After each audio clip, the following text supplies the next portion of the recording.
Good afternoon, everyone, and I appreciate your attendance. I'll introduce myself. My name is Donya Swinton, DONYA-SWINT.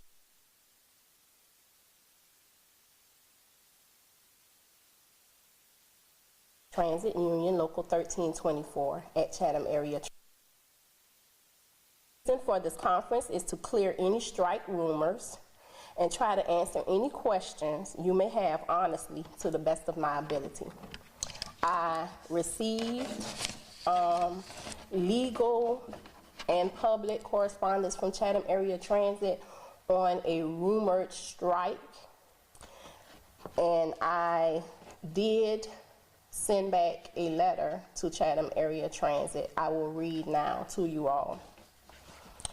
Dear Chairman Deidre Leggett and Chief Executive Officer Stephanie Cutter, this email is a written response to ensure the ATU Local 1324 Union President and executives are in receipt of your recent correspondence via letter and email alleging rumors of an unauthorized strike.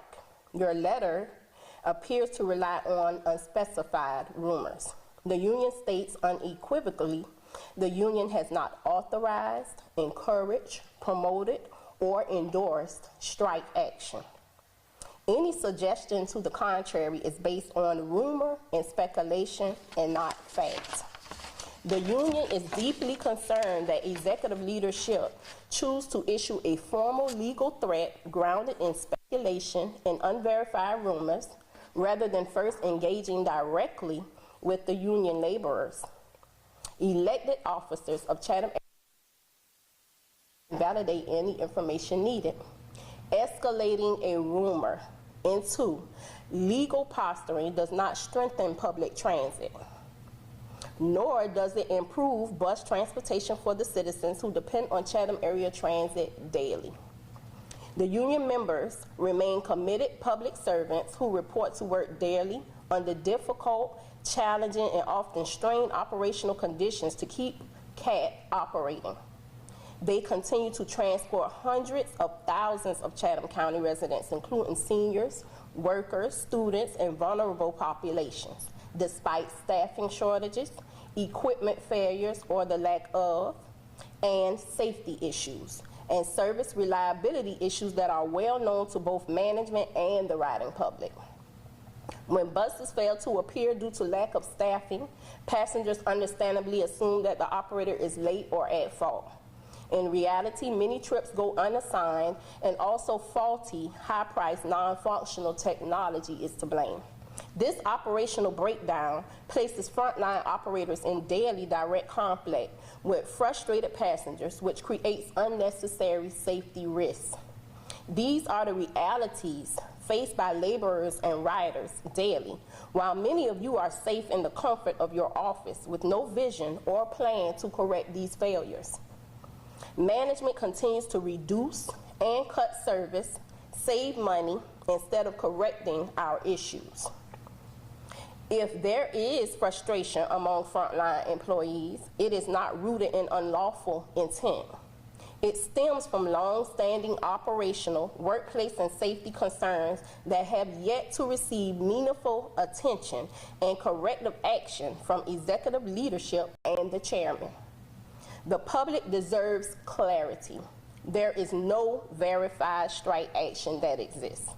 What does exist are ongoing service reliability issues, operator shortages, workplace safety concerns, disparate treatment, and operational decisions made by management that directly affect riders and employees. Instead of focusing on speculative strike narratives, leadership's attention would be better directed toward improving service reliability, addressing operational deficiencies instead of promoting demonstrated failures, investing in frontline workforce retention and recruitment, ensuring transparency and accountability in executive decision making. The union is also concerned about the expenditure of hard-earned public funds used to issue legal correspondence in response to a rumor. Taxpayer and fair revenue dollars should be directed towards stabilizing operations, restoring service quality, and supporting frontline workforce, not towards intimidation tactics by sending legal warnings in response to unsubstantiated rumor. Let this union be equally clear. Lawful advocacy is not unlawful conduct. The union will continue to represent its members vigorously and within the bounds of the law. We will not be intimidated by attempts to shift focus away from documented operational failures.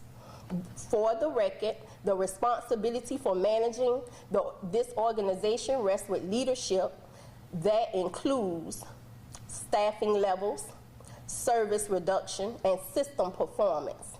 Blame for operational shortcomings cannot and should not be redirected toward the workforce.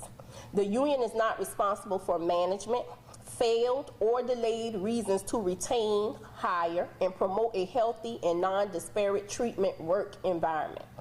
Chairman Deidre Leggett, the union respectfully urges you to redirect your focus toward the policies that can improve the daily operational challenges affecting your constituents, the riders of this system, and the workforce responsible for delivering the service. This is what a policy-making board and chairman are responsible for.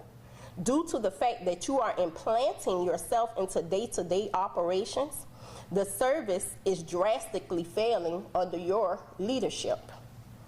Public confidence at this transit authority will not be restored through threats. It will be restored through accountability, thereof, transparency, and meaningful engagement with the workforce. If you are involved into day-to-day, then the entire board of directors should be involved also. To serve as a reminder to you, our members are real public servants. They deserve leadership that addresses real operational issues with the same urgency that it addresses rumors. Public transit service improves through collaboration, not intimidation. This union is not and will not be intimidated. The union further requests the following assurance within writing in 24 hours. Confirmation that the authority will not interfere with or attempt to undermine the union's collective bargaining rights. Assurance that no retaliation will or continue to occur against union officers or members for lawful activity. Confirmation that employees earned sick leave, FMLA, and other unforeseen matters through the contractual agreement will not be penalized for use thereof. Commitment to maintaining a safe and non-hostile work environment. Provide for livable wages and restore reliable service for our riders. Accordingly, and to the extent applicable under the Freedom of Information Act and or the union's right to relevant information necessary for collective bargaining and contract administration, the union requests the following: the identity of the individual or more or entity or entities who informed the company or its representatives that the union was planning a strike. 2, all documents, communication, emails, memorandum notes, or reports that rely upon the company making these allegations. 3, the date on which the company first received the alleged information. 4, any internal company communications discussing the alleged strike rumor. This information is directly relevant to the union's reputational responsibilities and to correcting the record regarding the company's assertion. 4, the avoidance of doubt. While the union has not authorized the strike at this time, the union expressly reserves the right to engage in lawful, statutory, protected concerted activities as permitted by law. Please ensure all requested information is provided in 24 hours of receiving this letter. Nothing in this correspondence should be construed as a waiver of any rights, chains, or defense of the union, all of which are expressly reserved. Housekeeping for management. Make sure before sending a legal document publicly with wrong names and titles, ensure yourself with knowledge of your employees. 1, Joe Baker is not employed with Chatham Area Transit any longer and has not been employed for over a year. 2, Christopher Godfrey is not the paratransit steward. 3, Renee Irwin is not the maintenance steward. Management should ensure accuracy before referencing former employees on a formal pre-suit letter. In unity, President Donya Swinton and the ATU executives. ATU has put in an open record request for information provided in this email. Let's see how long it takes for Chatham Area Transit to provide the records of this request.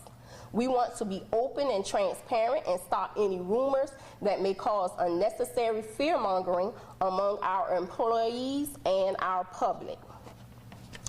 I have a few statements.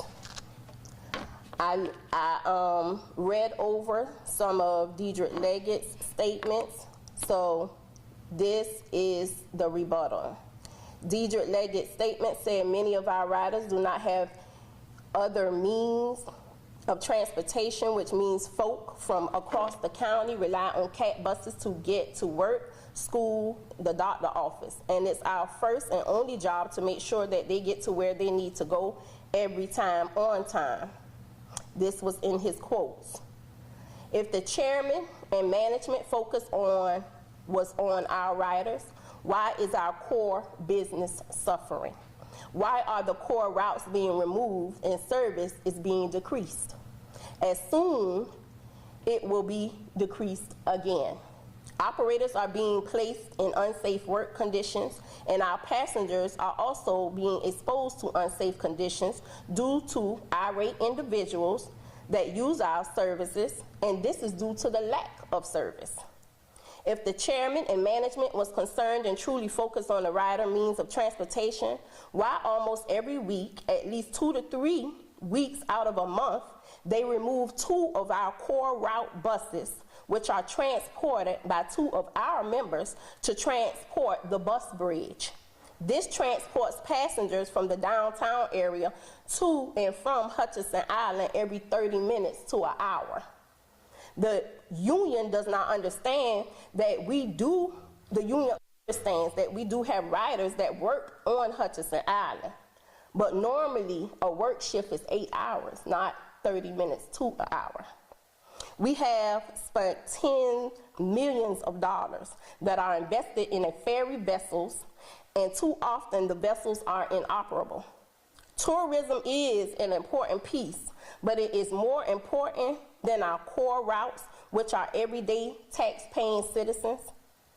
So is the chairman and management concerned if you will allow our routes to be decreased, significantly decreased, but you will take away our routes for your ferry vessels? So what is your concern? Retention and recruitment is a problem at CAT.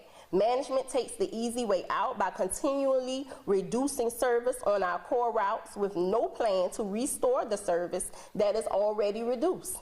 Wages, better benefits, retroactive pay, and fair working conditions is what the laborers have repeatedly requested in writing and verbally.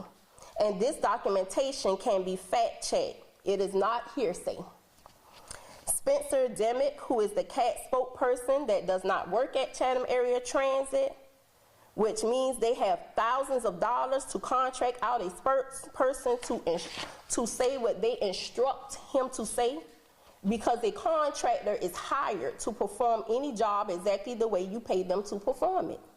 It scares me that we have an elected official as our chairman who is over policies and decision-making laws, and management is allowed through any means to constantly contract out our services with taxpayer dollars. CAT has in-house PR and an elected official as a chairman. Can he not articulate to the public the situation? Those thousands of dollars that are contracted out can be used toward paying our frontline essential labor employees. Demick I know they tell you what to say, but we have come up with a list of demands since the last year, 2025. So tell them to give you correct information to publicly speak, because this union has receipts, and that is fact, not rumor. Every government entity recognizes their employees. They do employee recognition. We have laborers that have retired within 3 or 4 decades from CAT and have not even received a certificate upon departure. But I see a board of director meeting that lasts about an hour, constantly giving recognition to one person who has not effectively moved this organization forward. Chatham Area Transit is at the worst it has ever been, losing grants and not applying for them, moving slowly and not receiving them, no recognition for employees, no competitive wages or benefits, no livable wages, recruitment and retention problems, disparate treatment, daily safety issues on the bus, no meaningful voice in the workplace. Contracted services are more important than core businesses. Management has no vision or a good labor relation work environment. Does the board have a vision to fix these issues and start a partnership with this union and stop entertaining petty hearsay gossip? Operator assaults are daily. Some reported MP tasks and some are not due to lack of service. They are enduring verbal and physical assault on a daily basis. So my closing words to my laborers and community: weeping may last through the night, but joy will come with the morning. Psalm 35. Thank you. And any questions you have, I will be happy to answer them.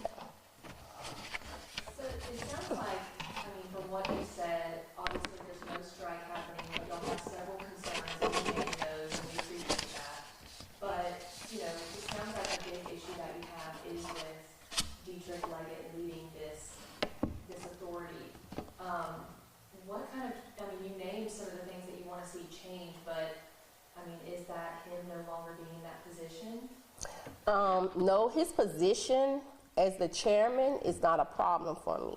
The problem is that a chairman over the board of directors will send out a public and legal notice to the union about hearsay, a rumor, instead of coming directly to the executives, myself, the vice president, and sitting down in a meeting with the CEO and asking any questions that you had concern. So that is my problem. And in their response to the rumor that there was going to be a strike, they said that in November 2025, there was a sick out staged by paratransit drivers, leaving thousands of daily drivers left behind. That's a quote from what they sent us. Is that true, or is that also? That is not true. We are dealing with people over in Chatham Area Transit that are not transit experienced. Paratransit, they say publicly that they're fully staffed. So paratransit fully staffed are 42 operators. So I checked, 5 to 6 operators called in sick. We have flu. They have personal time. They have FMLA. So if you have 42 operators and 5, 6, I'm gonna put it out there and just say 10 calling. That's left. 32 operators cannot transport.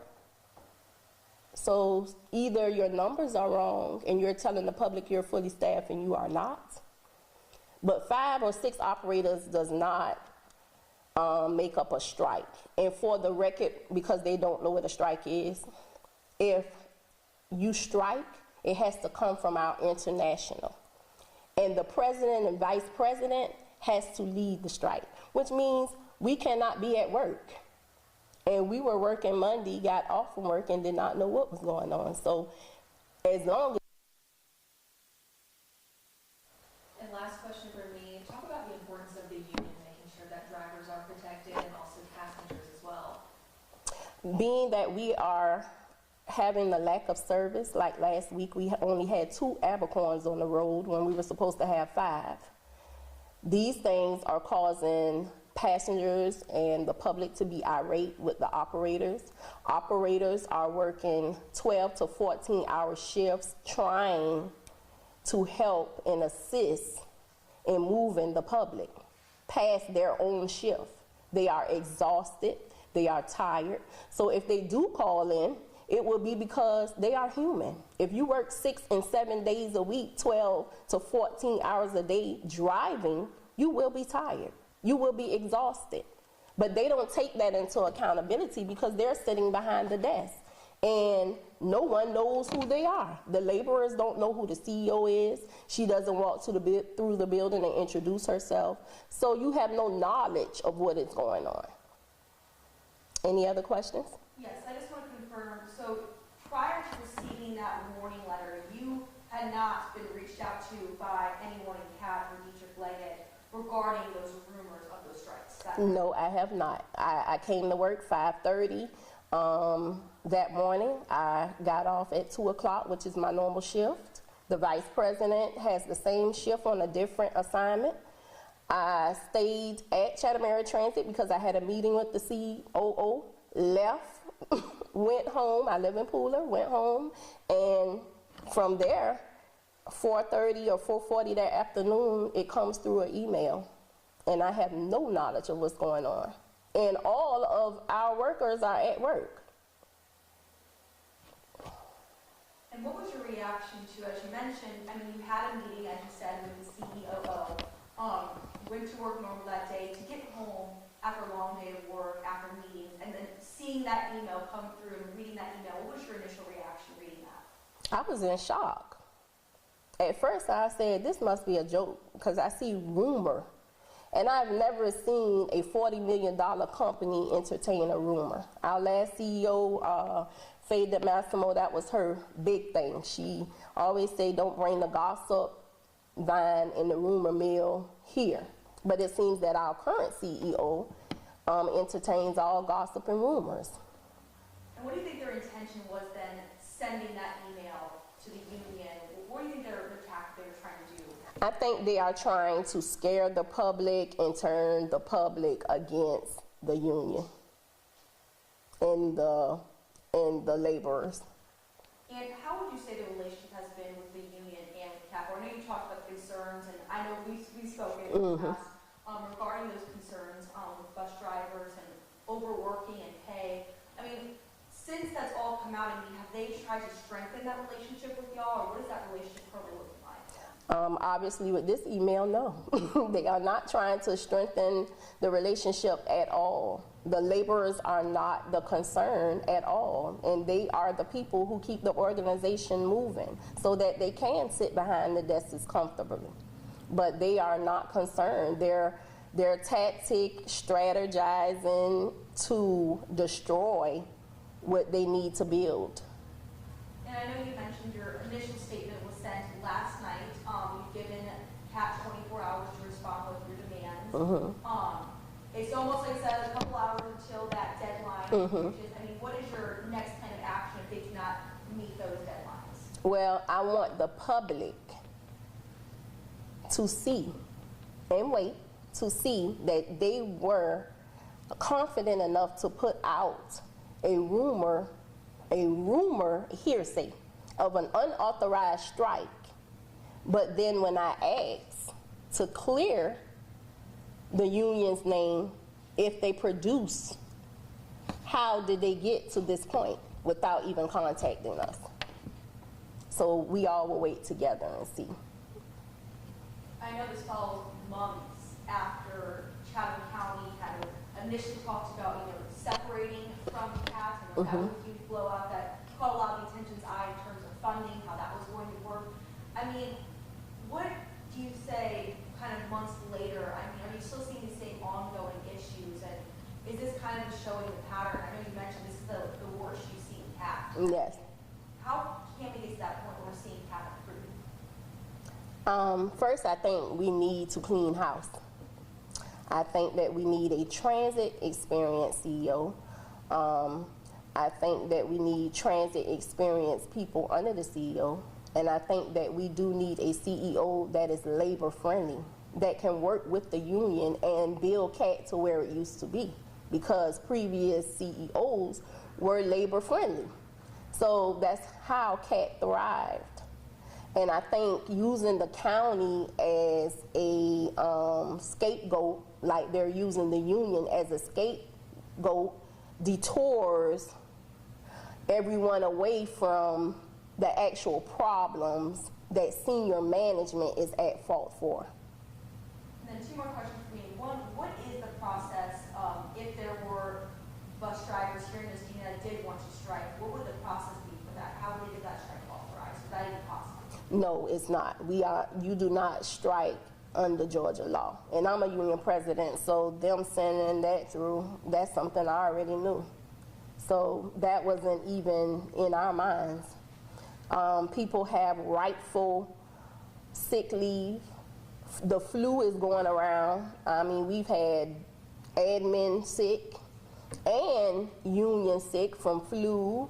When COVID went round, we are human. We are not robots. And when they are sick, it's okay. But when we are sick, now you're putting out, if they call in, they have to come to work now, working 12 and 14 hours a day will make your body sick. They're not eating healthy. They are focused on trying to help. But this is the thanks that they get from the organization that they work 12 to 14 hours a day for. And then final question for me. I know you mentioned that ultimately putting these deadlines out and waiting to see, you want the public to know. Mm-hmm. What do you mean by that? Can you clarify more? What do you want the public to know about? What further steps do you want the public to take, when this comes out or if this comes out? If it does not come out, then I want the public to really understand who sits in these seats and are they really for you? Because if you put out something legally and publicly, you should be able to stand behind it. You should be able to have your source of information. So the public now needs to see when CAT gets on TV and everybody says they are for the public and the laborers and the organization and the community, what are you doing to improve service so that we can be effective to the community? What are you doing besides talking on television and making it sound well? But what are you doing in the organization? We have not yet to see that. And you have hired the interim as a CEO, who was the interim a year and a half to 2 years, and was there 3 years before that as the CFO. So under this leadership, what has improved in 5 years? In 5 years, we have been now the worst we have ever been. When we are leaving people, when people are getting fired because they cannot get to work, when someone's grandmother cannot get to dialysis, aunts, uncles, neighbors, just because you don't ride the bus, it will be inhumane to see somebody sitting at a bus stop 2 and 3 hours. But the laborers are getting the backlash from the public, and I think that's their angle, to make themselves look good. But they are not out here doing the work or doing anything to improve the organization. But they are paying the CEO more money, but not the laborers. I am still just a little befuddled by one thing. You spoke with the COO hours before that email came through? In a meeting, a scheduling meeting. So we were in a regular scheduling meeting, me and the vice president with management, and no one said anything. And so I was in the building for at least 30 minutes to an hour, and the CEO didn't come out. No one said anything. And then I got home, and 2.5 to 3 hours later, this email comes through. From that meeting, you don't have to talk about the specifics, obviously, but I mean, what was the feeling you got there? Did you feel like a letter would be sent out like that, or were they saying everything's all right? No, they were saying everything was all right. That scheduling meeting was for where they're going to be reducing service again. So that's what it was about, because we do not have operators, and they can't retain. And you mentioned multiple times before, but the CEO, Ms. Cutter, I believe, recently named not interim anymore, full-time. Talk to me about maybe how the union reacted to that news, or how the union feels about that going forward. The laborers were not happy, because you will not be happy if a person is not labor friendly. Also, over 50 to 60% of them, no, I'll say 70 to 80, did not have any knowledge of who she was. So that explains a lot in this organization. And in just thinking, you know, we've already talked about the months ago with the county and CAT. I believe the ability for the county to withdraw their money and pull out of CAT funding is still a very real possibility. You know, how is the union watching this for how that may affect them come July? I am watching it very closely. I did see that the county did have some appointees that now will be coming on our board, so that will be good. I saw it was Commissioner Adot Whiteley, so he's always been for union and laborers and the general public. Ms. Marsha Buford, the same for her, and Mr. John Taylor, who does ADA, and he does advocate heavily for ADA. So I think that at least we will have a few people that are concerned, like Richard Lassiter. He shows genuine interest in what is going on with labor. So I think we do have people now that are concerned, and maybe we can address issues and get more things done. Anything, Mr. Torre? Okay, so I would like to thank you all for attending today.